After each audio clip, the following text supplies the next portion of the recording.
बात करते हैं आज के सुंदर दिन के लिए, आज के समय के लिए। परमेश्वर के नाम की बड़ी महिमा। और जो भी ऑनलाइन सुनते हैं, ऑनलाइन के लिए भी तमाम भाई बहनों के लिए हम प्रभु यीशु मसीह के नाम से स्वागत करते हैं। और जो यहाँ पर बैठे हैं उनका भी हम प्रभु यीशु मसीह के नाम से स्वागत करते हैं। जो आज खुदा ने में जो प्रीच किए, जो वचन दिए, वो तमाम वचन हमारे आत्मा, प्राण और शरीर में हर एक जन के हृदय में कार्य करे यीशु के नाम से। हाँ पिता, तेरे नाम की महिमा हो। जितने वचन आज हम सुनते हैं, इन वचनों के द्वारा प्रभु तेरी बड़ी महिमा, तेरे बड़े कार्य प्रभु हम सब लोगों के जीवन में प्रभु बड़ी रीति से आने पाए यीशु के नाम से। पिता प्रभु, तेरा प्रकाशन प्रभु अद्भुत रीति के द्वारा हम सबको मिले, ताकि तेरे नाम की महिमा में हम और बढ़ते जाएं और तेरे कार्यों में फलवंत होते जाएं यीशु के सामने। Thank you Lord. पिता, आगे का समय तेरे हाथों में सौंपते हैं संगति को, और हम सबको तेरे हाथों में सौंपते हैं यीशु के नाम से। आमीन। Thank you Lord, thank you Jesus. पवित्र आत्मा तेरे नाम के लिए। भजन संहिता 126 में और 5 के वचन को हम देखते हैं, 5 और 6 को। यहाँ खुदा का वचन कहता है कि जो आंसू बहाते हुए बोते हैं, वे जय जयकार करते हुए लवने पाएंगे। हालेलुया। तो खुदा का वचन कह रहा है, जो हम परमेश्वर के राज्य में ऐसी मुसीबतों में बोते हैं कि हमारे पास उस समय कुछ कमी होती है, तब भी बोते हैं। तो हम हर समय राज्य, परमेश्वर के राज्य के लिए खड़े हैं। तो वो क्या कर रहा है कि अगर हम समय आंसू बहाते हुए परमेश्वर के राज्य में बोते, तो जय जयकार करते हुए लवने होते पाएंगे।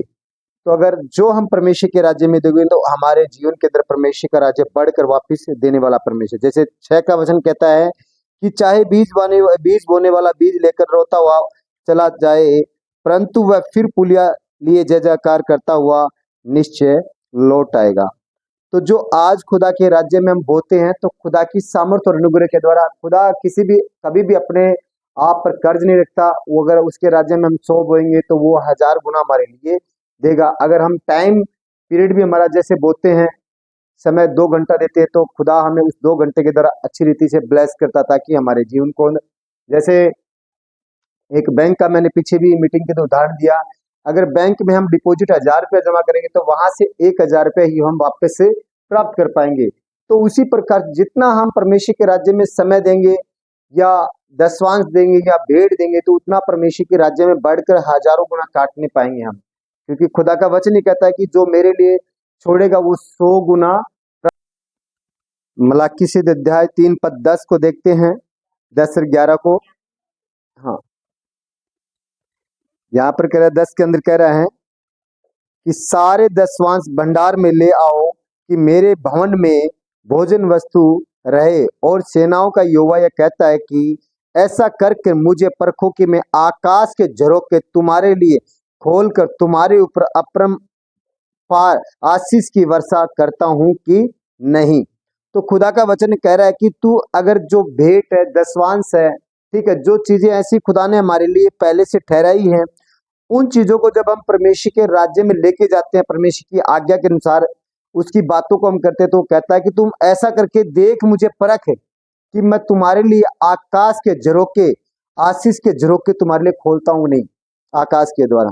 तो आकाश के झरोखे क्या, जो हमारे अंदर आशीष आने वाली है, हमें हर एक चीजों में फलवंत करने वाली है, उन चीजों के द्वारा खुदा हमें ब्लेस करता है कि नहीं है। वो कहता मुझे परख कर देख तू। लेकिन मनुष्य क्या है, उसे परखना नहीं चाहता, उसे जांचना चाहता, वो अपनी ही शरीर के अनुसार चलता है।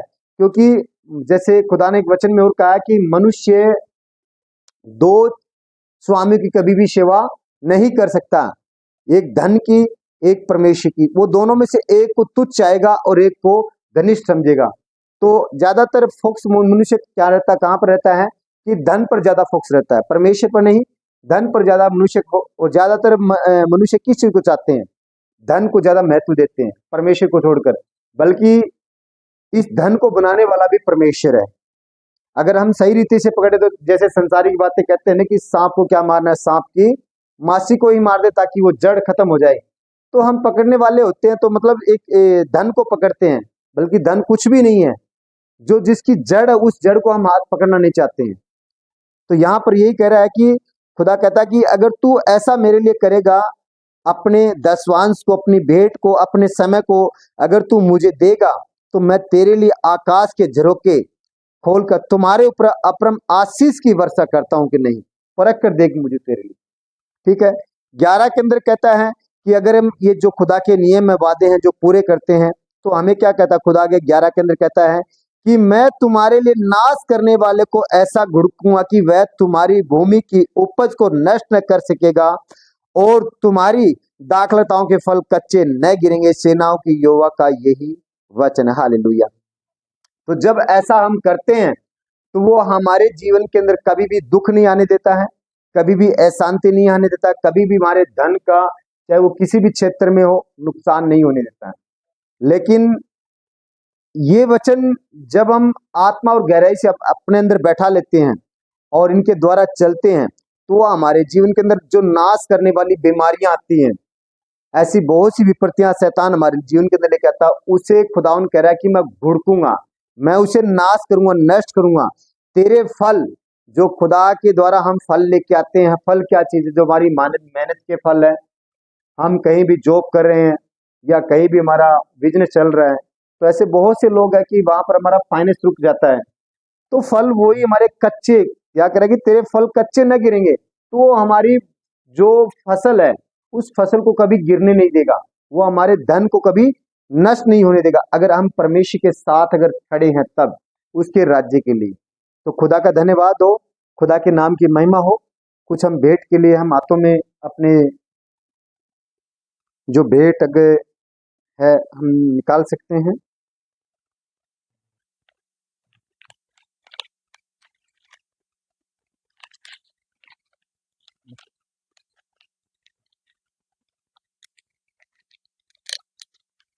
Thank you.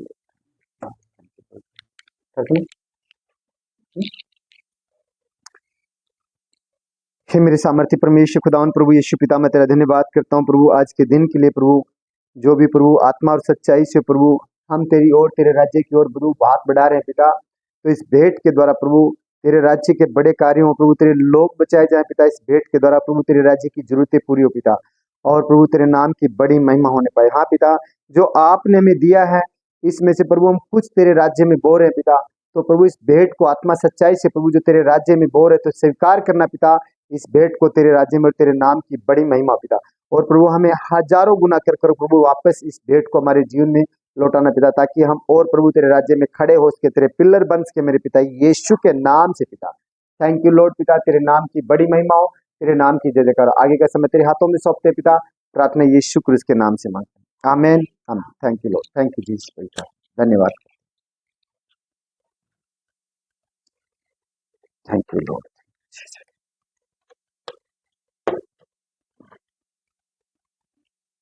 ये ये जब बयान चाहो तो कोई दिन मैं हाथ में कोई रखा, एक ही बात है? ये रख लो, कोई दिक्कत नहीं है।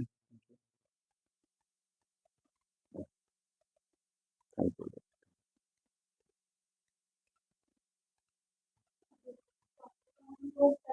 हम्म, वहां पर तो बहुत लगे हुए थे अभी। ये है, खुदा का धन्यवाद हो कि कल खुदा ने मुझे एक वचन दिए हैं, तो मैं परमेश्वर का धन्यवाद करता हूँ। कल जैसे मतलब मैं लोगों को देख रहा था, खुदा ने मुझे अपनी आत्मा के द्वारा कुछ वचन दिए थे, उन वचनों के द्वारा लोग शायद आज कुछ नाराज भी हो चुके हैं। तो ये वचन ऐसे ही थे, क्योंकि जैसे हम कुछ खुदा की महिमा के द्वारा देखते हैं, जैसे खुदा ने पुराने नियम में कहा था कि तुम उन लोगों की संगति को सम्मिलित मत होना, लेकिन फिर भी आज भी हम लोग उस लोगों की संगति में खुदा प्रभु यीशु मसीह का आने का उद्देश्य क्या था? यही उद्देश्य था कि हमें उस संसारिक बातों से, उस संगतियों से दूर रखे और हमें परमेश्वर पिता से मेल करा दे। लेकिन फिर भी आज भी हम लोग वही संसारिक बातों में चल रहे हैं, उन्हीं बातों में हम घिर रहे हैं। तो हम कुछ आज खुदा ने कुछ टॉपिक भी ऐसा ही दिया था रात को मुझे, और लोगों से जैसे मीटिंग रात को मैंने की तो कुछ शायद लोगों को ठेस भी लगी है। तो मैंने लोगों को कहा कि मैं खासकर किसी मनुष्य के लिए नहीं ये चीज प्रचार कर रहा हूँ, जो खुदा ने मेरे जीवन के अंदर लोगों को देख के यहाँ पर कुछ बात की, तब वो चीज मैं आपके साथ में शेयर कर रहा हूँ। धन्यवाद हो। जो आज का टॉपिक जैसे है मैं हमारा है कि अपने जीवन की संगति क्या है, हम क्यों परमेश्वर के साथ संगति करना चाहते हैं, क्यों, हमारा उद्देश्य क्या है परमेश्वर की संगति का। ठीक है, जैसे आज हर एक विश्वासी के अपने जीवन की संगति क्या है और किसके साथ वह हमें चेक करना है, किसके साथ हमारी संगति है। अगर हमारे जीवन में शांति और आनंद चाहते हैं, क्योंकि जब तक हमारी संगति सही नहीं होगी तो हम पवित्र आत्मा के कुछ नहीं पा सकते हैं। जब हम पवित्र आत्मा को अगर अपना समय नहीं देंगे, जैसे मैंने कहा अभी, तो हम कैसे पवित्र आत्मा से पा सकते हैं? कुछ भी नहीं पा सकते। जैसे एक दुकान वाले के पास जाते हैं, हमें कुछ चीज़ अगर चाहिए कि भी फलाना सामान हमें चाहिए है, तो जब उसको पेमेंट अदा करेंगे तभी तो हमें वो चीज़ देगा ना। जब पेमेंट ही उसको अदा नहीं करेंगे तो कैसे हमें चीज़ देगा?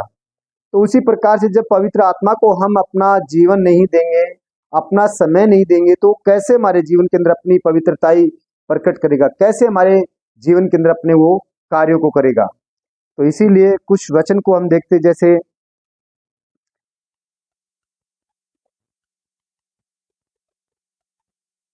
निर्गमन 23 को और 13 को देखते हैं हम,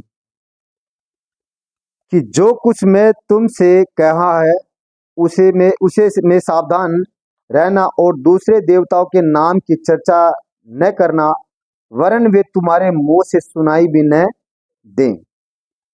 लेकिन जब आज हम मनुष्य को देखते हैं तो मनुष्य क्या करते हैं? उनकी संगतियों में सम्मिलित होते रहते हैं। रात मैंने इसीलिए संगति में ये बातें की थी, तो शायद कि एक दिन तो हमें चुनाव लेना पड़ेगा, कभी भी लो, एक दिन चुनाव प्रभु के अंदर लेना पड़ेगा। संसारिक चीजों में कितने दिन जिएंगे? अगर संसारिक चीजों में चल रहे हैं तो श्योर हमारे जीवन के अंदर वही परेशानियां, वही बीमारियां, वही संसारिक चीजें हमारे जीवन के अंदर प्रकट होगी। जैसे मैं आज यहाँ पर कल के दिन जो मतलब ये संसारिक चीजें हो रही थी, आपको पता कल के दिन क्या हुआ था? तो उस समय कुछ लोगों को, मैं विश्वासी लोगों को देख रहा था उस चीजों में सम्मिलित होते हुए, जो संसारिक चीजें थी। और खुदा यहाँ पर कह रहा है कि उनके देवताओं की नाम की चर्चा भी तू न करना, वरन वे तुम्हारे मुंह से सुनाई भी न दें। और हम क्या कर रहे हैं? उनकी संगतियों में सम्मिलित हो रहे हैं। तो अगर हमारा जीवन, जैसे कहते हैं ना कि अगर 100 मन दूध के अंदर एक छोटा सा अगर खटाई का बीज अगर गया ना, तो पूरे दूध को खत्म कर देगा। तो वैसे ही अगर जब हम एक समय भी कदम उठाते हैं प्रभु के अलग होकर, तो हमारा जीवन सिर्फ पाप की तरफ निकल जाता है। और डबल ये चाहता है कि हमारा जीवन पवित्रता में ना रहे, हर समय हमारा जीवन विपत्तियों में फंसा रहे, दुख पीड़ाओं में फंसा रहे। खुदा चाहता है कि जैसे खुदा का वचन कहता है यूहन्ना 10 के अंदर, कि चोर किसी और काम के लिए केवल चोरी करने के लिए आया, लेकिन प्रभु यीशु मसीह इसीलिए आया कि हम जीवन पाएं और बहुतायत से पाएं। तो खुदा का उद्देश्य यही है कि इस पृथ्वी पर आने का, कि वो हमारे साथ एक हमें जीवन देने आया, लेकिन हम उस जीवन को लेना नहीं चाहते, हम उस मृत्यु को प्राप्त करना चाहते हैं। किस चीजों के द्वारा? एक संसारी रीतियों पे चलकर, एक संसार, बल्कि वो चीजें हमें यहाँ पृथ्वी पर हमारा जीवन देंगी। 120 साल लास्ट खुदा ने 120 साल ठहराए हैं, इसके अलावा हमारे पास कोई जीवन नहीं उसके आगे। लेकिन अनंत जीवन जो खुदा ने अपने पास रखा है वो कभी भी खत्म होने वाला नहीं है। लोग उस चीज को नहीं समझते हैं, ये संसारिक लोगों के सामने वो जीवन ज्यादा महत्व दे रहा है। तो इसीलिए कल मेरी आत्मा दुखी थी उन लोगों को देखकर कि लोग क्या कर रहे हैं, कहाँ पर चल रहे हैं, और ये समय आने वाला ज्यादा दूर नहीं है, नजदीक चलता आ रहा है। जैसे हम कुछ वचन को और देखते हैं, नीति वचन 1:5-15 को देखते हैं। नीति वचन 1 में और 15। हम्म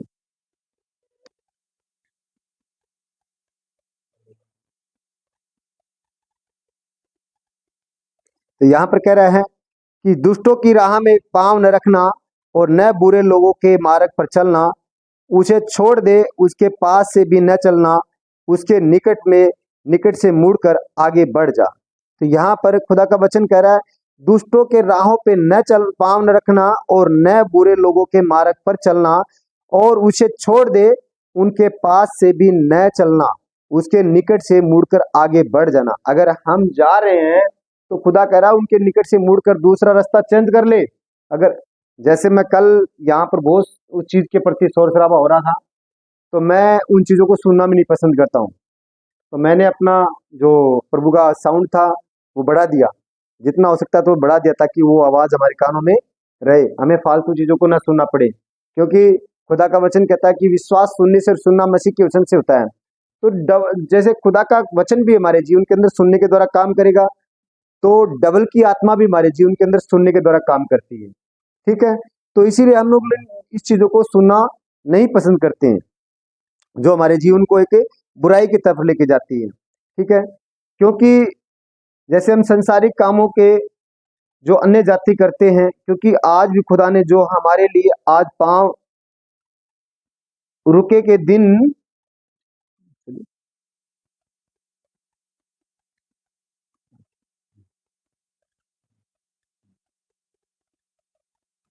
हमें संसारिक कामों से जो अन्य जाति आज भी करते हैं, तो खुदा ने हमें उसी चीजों से आजाद करने के लिए वो हमें कह रहा है कि हमें उन चीजों से अलग रहना है। क्योंकि क्रूस पर उसने हमारे लिए बलिदान क्यों दिया? क्योंकि हमारे लिए हर एक बलिदान वो क्रूस पर ले चुका था। ठीक है, लेकिन फिर भी संसारिक लोग जो आज क्या क्या करते हैं, वो दोनों हाथों में लड्डू रखते हैं, दोनों हाथों में भी मैं संसारिक भी हो जाऊं और मैं प्रभु यीशु मसीह का भी हो जाऊं। लेकिन अंत के समय में क्या होगा कि वो बातें होंगी जैसे प्रभु ने 5 मूर्ख लड़कियों को कहा था, जैसे 10 लड़की थी जिसमें 5 तो मूर्ख थी और 5 समझदार थी। तो मूर्खों को खुदा ने कहा था कि हे मूर्खों, अब द्वार बंद हो चुका, तुम यहाँ से चली जाओ, मैं तुझे नहीं जानता। तो ऐसे लोगों के लिए लास्ट में वो होगा कि द्वार बंद किया जाएगा, फिर वो लोग चिल्लाएंगे कि हे पिता हमारे लिए द्वार खोल। लेकिन प्रभु यीशु मसीह वहां पर उन्हें क्या कहेगा, हे मूर्खों, तुम यहाँ से चले जाओ, मैं तुझे नहीं जानता, तुम कौन हो? वो कहेंगे क्या हमने तेरे नाम से दुष्ट आत्मा को नहीं निकाला था? क्या हमने तेरे नाम से प्रार्थना नहीं की थी? लेकिन प्रभु यीशु मसीह उन्हें कहेगा कि क्या मैंने तुम्हें कहा था ये काम करने की? मैंने तुम्हें कहा था, ए दुष्टों मेरे सामने से हट जाओ। वो सीधा एक ही शब्द हमारे लिए कहेगा। अगर हम अपना जीवन प्रभु को सही रीति से दे के चल रहे हैं, तब तो हमें अपने उस स्वर्ग के लोग में प्रवेश करेगा। अगर हम दोनों सिस्टम चल रहे हैं, संसारिक रीति में चल रहे हैं और प्रभु के अंदर भी चल रहे हैं, तो वो हमें वहां से निकालने में देर नहीं लगाएगा। तो इसीलिए हमें अपने जीवन को समझना है। जैसे प्रभु यीशु मसीह का आने का उद्देश्य इस पृथ्वी पर था कि हमें परमेश्वर के साथ एक मेल करने का। ठीक है, आज का दिन जैसे पावन संडे था, क्या था वो? क्यों वो एक मतलब इस पृथ्वी पर आया था, और क्यों वो आज एक अपने जीवन को बलिदान की तरफ लेके जा रहा था? ताकि उस बलिदान के द्वारा हम शांति और आनंद को प्राप्त कर सकें। लेकिन फिर भी आज हम उसने हमारे लिए इतना दुख सहा, इतनी कठिनाई सही, लेकिन फिर भी हम वो समय परमेश्वर को देना नहीं चाहते। खुदावन परमेश्वर स्वर्ग लोक को छोड़कर इस पृथ्वी पर आया, और जैसे उसके जन्म की कहानी देखते हैं हम, आज जन्म नहीं है उसका, लेकिन मैं एक जन्म की थोड़ी कहानी बताता हूँ। वो अगर आया और इस पृथ्वी पर कहाँ पर जन्मा? चरनी के अंदर उसने जन्म लिया था। मतलब एक ऐसी जगह पर जो मैली कुचली बदबूदार जगह थी, वहां पर उसने जन्म लिया। तो हमारा जीवन क्या है? हमारा जीवन वो ही है, मैली बदबू किचड़ी की जगह, इस संसार से भरी हुई जगह है वो।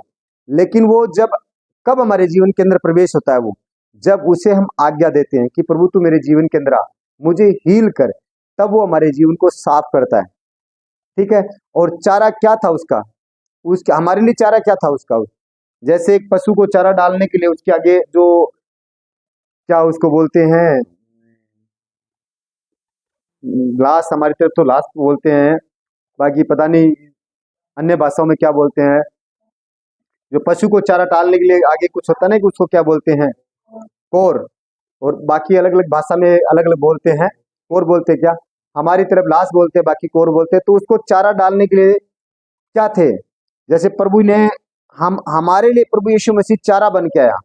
हम एक चरनी में थे, मैले कुचले थे, लेकिन प्रभु जब यीशु हमारे लिए आया, हमारे जीवन के लिए आया, तो वो हमारे लिए एक चारा बन के इस पृथ्वी पर आया। ठीक है, लेकिन आज क्यों वो जन्म ना चाहता था उस गंदी जगह में? वो चाहता तो एक राजे के यहाँ भी जन्म ले सकता था, महलों में अपने जन्म ले सकता था, लेकिन चरनी में उसे क्यों जगह ली? लोग इस चीज का उद्देश्य नहीं समझ पाते हैं। वो चरनी, हमारा जो मैला कुचला शरीर है, वो चरनी उसकी वो है। लेकिन लोग आज ऐशो आराम की जिंदगी जीना चाहते हैं, लेकिन खुदा को समय नहीं देना चाहते हैं, उसके नजदीक नहीं आना चाहते हैं। और उसने स्वर्ग लोक छोड़ के, वो इतने सुख ऐश्वर्य आराम छोड़कर इस पृथ्वी पर आया हमारे लिए, ताकि हम जो खुदा से दूर हो चुके थे, वो उससे उसकी संगति करके खुदा से मेल कराए जाए। लेकिन फिर भी पब्लिक है, मनुष्य है, समझता नहीं है। वो बार बार खुदा अपने लोगों को गलतियों से क्षमा करता है। वो बार बार अपने भविष्य वक्ताओं के द्वारा, अपने दासों के द्वारा लोगों के सामने प्रीच करता है इन बातों को, लेकिन फिर भी लोग उन चीजों को ग्रहण नहीं करना चाहते हैं। खुदा उन्हें समझ और बुद्धि दे। आइए हम कुछ बातों को और देखते हैं परमेश्वर के द्वारा। लूका 19 और 19 से 28 और 44 तक देखते हैं। ये जो प्रभु यीशु मसीह का समय, जो क्रूस पर जाने का समय था, वो समय है। इसे हम देखते हैं।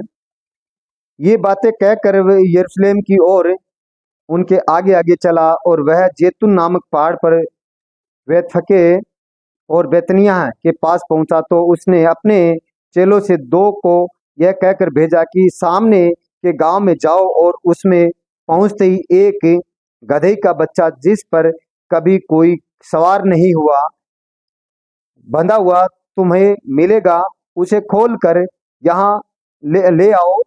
यदि कोई तुमसे पूछे कि क्यों खोलते हो, तो यह कह देना कि प्रभु को इसका प्रयोजन है। तो वहां पर एक बात सोचने वाली है। ये एक पशु को जब लिया प्रभु यीशु मसीह ने, तो इस पशु के अंदर मतलब गधे को ही क्यों चॉइस किया प्रभु यीशु ने? और भी पक्षी थे, शेर था, जैसे हाथी था, उसने क्यों नहीं यूज किया?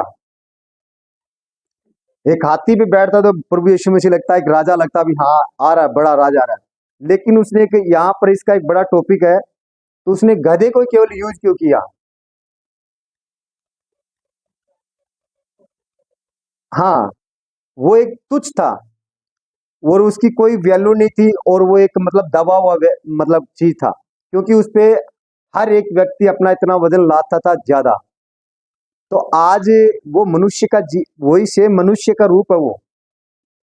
अगर सही रीति से निकाल के देखेंगे ना हमें वचन के द्वारा, तो आज मनुष्य का जीवन क्या है?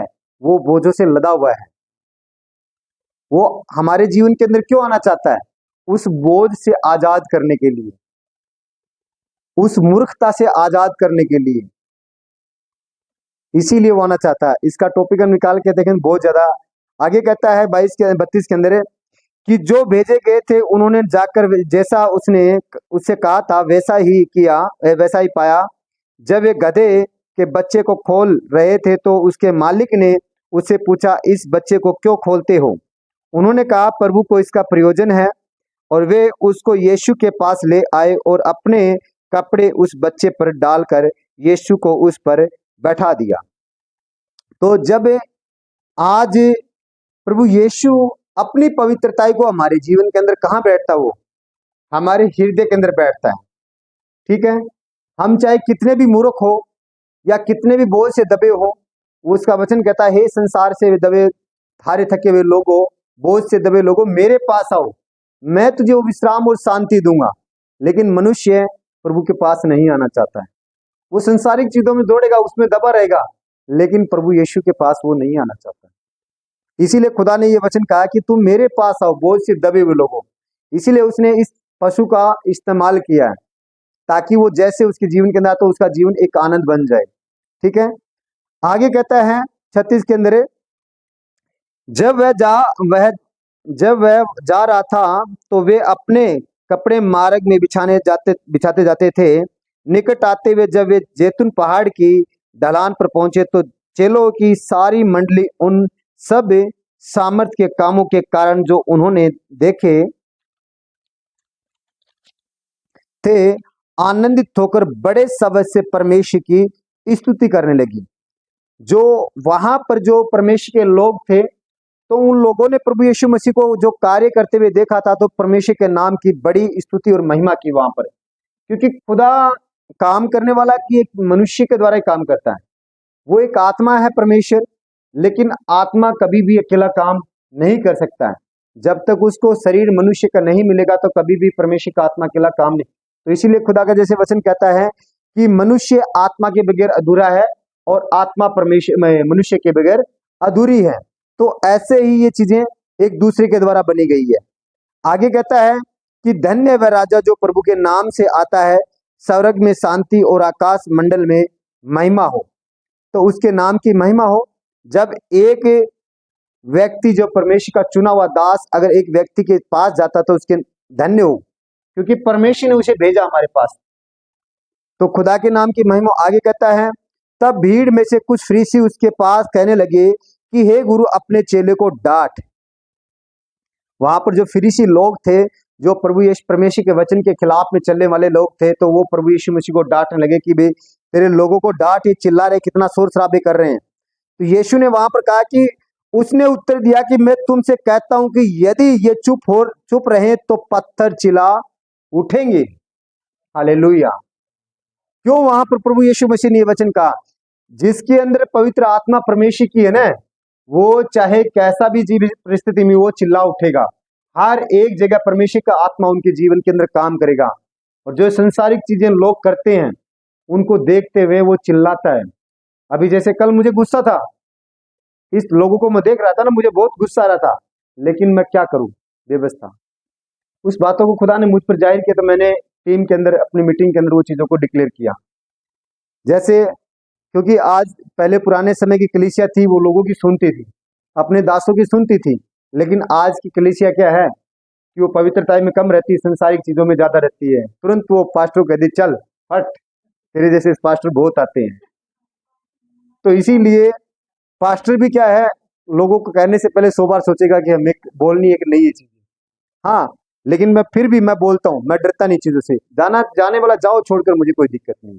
मैंने कल लोगों को यही कहा। आगे कहता है कि जब वह निकट आया तो नगर को देखकर उस पर रोया। क्यों उस नगर पर रोया उसने?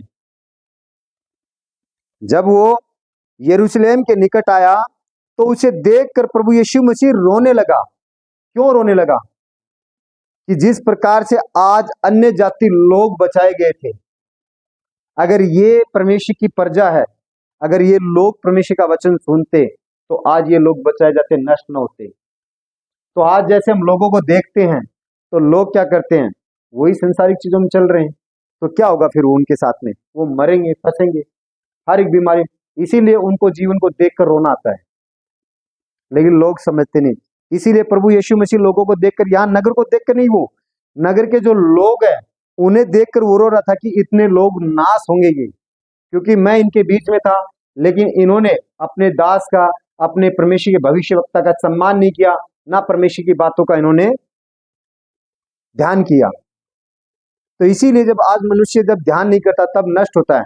इसीलिए परमेश्वर का वचन कहता है कि मेरे बेटी बेटों को मेरा ज्ञान न होने की वजह से वो नष्ट होते जाते हैं। आज मनुष्य क्यों नष्ट हो रहा है?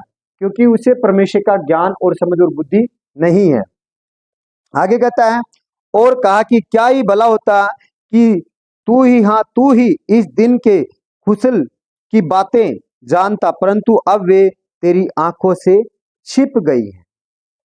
तो जब तक हमारे जीवन के अंदर खुदा ने समय दिया, उस समय तक हम अगर बातों को जान लेते हैं, तब तो खुदा हमें उन चीजों से बचा कर रखता है। जैसे कहते हैं कि चिड़िया चुग गई खेत, तो पछताने से क्या फायदा?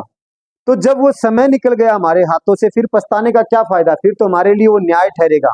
उस न्याय के अंदर क्या होगा? हमें खुदा की ओर से न्याय होगा कि तू स्वर्ग में बैठेगा या नरक में जाएगा। तब हमारे पास रोने के सिवा और कुछ नहीं होगा। यहाँ पर आगे कहा गया है, क्योंकि वे दिन तुझ पर आएंगे कि तेरे बैरी मोर्चा बांध कर तुझे घेर लेंगे और चारों ओर से तुझे दबाएंगे।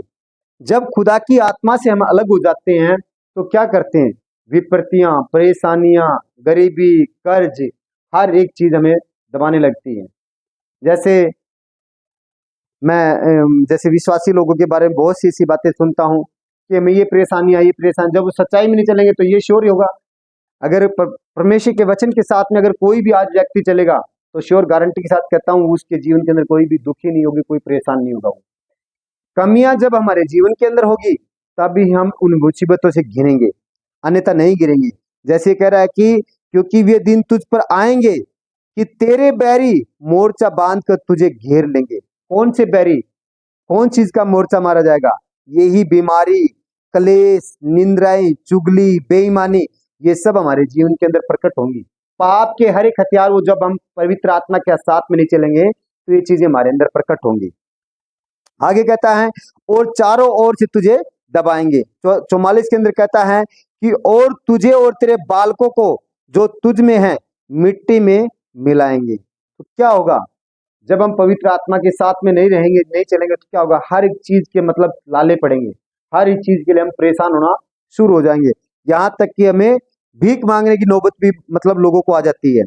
और तुझ में पत्थर पर पत्थर भी न छोड़े जाएंगे, क्योंकि तूने उस अवसर को जो अब तुझ पर कृपया दृष्टि की गई थी न पहचाना।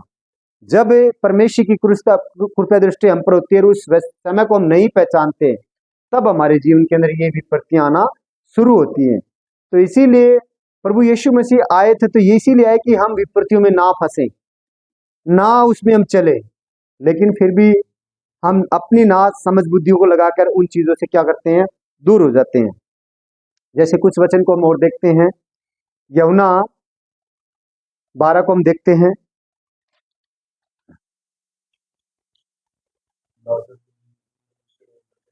हाँ,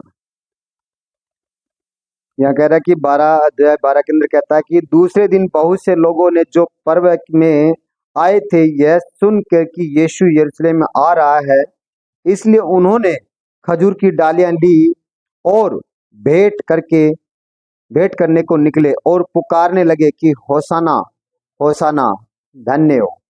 यहाँ पे परमेश्वर के नाम की महिमा हो, जो होसाना होसाना धन्य हो, परमेश्वर के नाम की महिमा हो। यहाँ पर कहता है कि होसाना होसाना धन्य है इजराइल का राजा जो प्रभु के नाम से आता है। ठीक है, तो ये होसाना का जो एक शब्द दिया गया वो परमेश्वर के नाम की महिमा हो। आगे कहता है कि जब यीशु को गधे का एक बच्चा मिला तो वह उस पर बैठा गया, और जैसा लिखा है कि हे सिय्योन की बेटी मत डर, देख तेरा राजा गधे के बच्चे पर चढ़ हुआ चला आता है। तो ये हमारे प्रति कह रहा है कि जब हम उसे पुकारते हैं तो कहता है कि मैं तेरे पास आ रहा हूं। ठीक है, लेकिन हम जब उसके लिए तैयार रहेंगे तब। आगे कहता है कि उसके चेले ने ये बातें पहले न समझे थे, परंतु जब यीशु की महिमा प्रकट हुई तो उसको स्मरण आया कि ये बातें उसके विषय में लिखी हुई थी, और लोगों ने उससे इसी प्रकार का व्यवहार किया।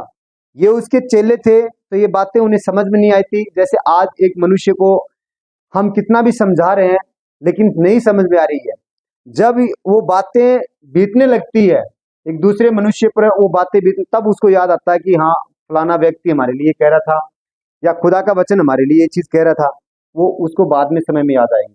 जैसे ये बातें प्रभु यीशु मसीह के चेलों को उस समय याद आ रही थी। 17 के अंदर कहता है कि तब भीड़ ने उन लोगों के ने गवाही दी जो उस समय उसके साथ थे, जब उसने लाजर को कब्र में से पुकार कर मरे हुए में से जिलाया था। इसी कारण लोग उसे भेंट करने को आए थे, क्योंकि उन्होंने सुना था कि उसने यह आश्चर्यक्रम दिखाया था।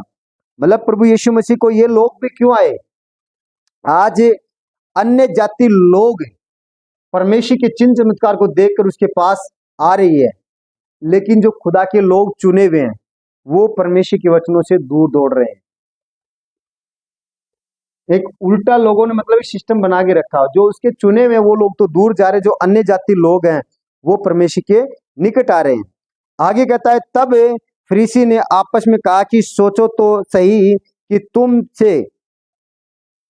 तुम में से कुछ नहीं बन पड़ता, देखो संसार उसके पीछे हो लिया है।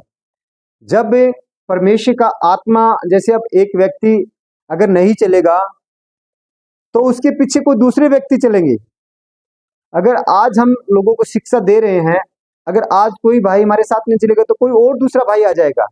ठीक है, अब जैसे किसी लोगों को रात को बताया था, उन लोगों को इन बातों से बुरा लगा, तो आगे आने वाले समय में और लोग आ जाएंगे।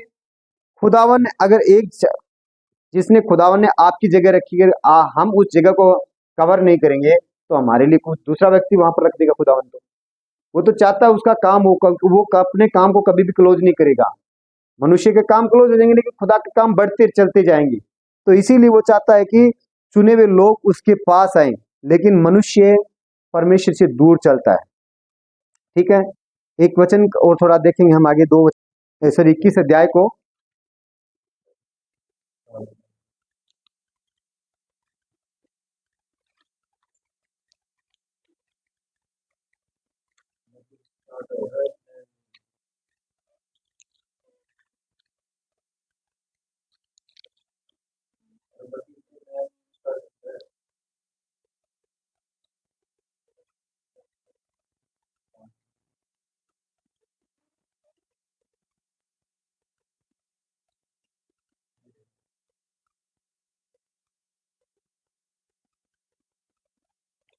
इसमें मैं ये पहले पढ़ चुका हूँ इसमें, और 10 मत्ती 21 के अंदर, और 10 और 11 को ही पढ़ेंगे ओनली सिर्फ, यहीं पर कुछ परमेश्वर का प्रकाशन है। 10 के अंदर कहता है कि जब उसने यरूशलेम में प्रवेश किया तो सारे नगर में हलचल मच गई और लोग कहने लगे कि यह कौन है। जब हम देखते हैं कि जब परमेश्वर का आत्मा हमारे अंदर आता है तो हमारे अंदर हमारे हर एक सिस्टम में हलचल मच जाती है कि आज ये कौन आ गया। ठीक है, क्यों मचती है हलचल? उन चीजों को पता है कि ये जो इस शरीर का मालिक आज इस घर में प्रवेश हो चुका है। जैसे कहता है कि जब उसने यरूशलेम में प्रवेश किया तो सारे नगर में हलचल मच गई और लोग कहने लगे कि यह कौन है। जब परमेश्वर प्रभु यीशु मसीह हमारे शरीर के अंदर प्रकट होता है तो जो हमारे शरीर के अंदर डबल की आत्मा, इस शैतानी युक्तियां छुपी होती हैं, उन्हें पता लगता है कि ये कौन आ गया, और उन्हें पता है ये इस घर का मालिक है। जब उसके साथ में चलता तो वो हमारे जीवन से उन चीजों को बाहर जाना पड़ता है। तो इसी पर आगे कहता है कि लोगों ने कहा कि यह गलील के नासरत का भविष्यवक्ता यीशु है। हालेलुया।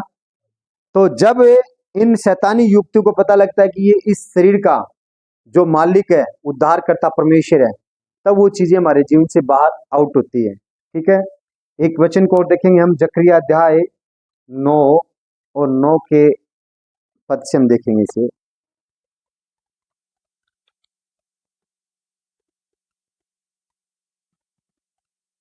ये अपने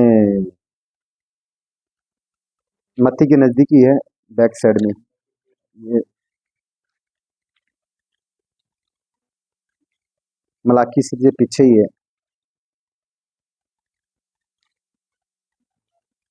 9 अध्याय और पद 9 से में देखेंगे ने।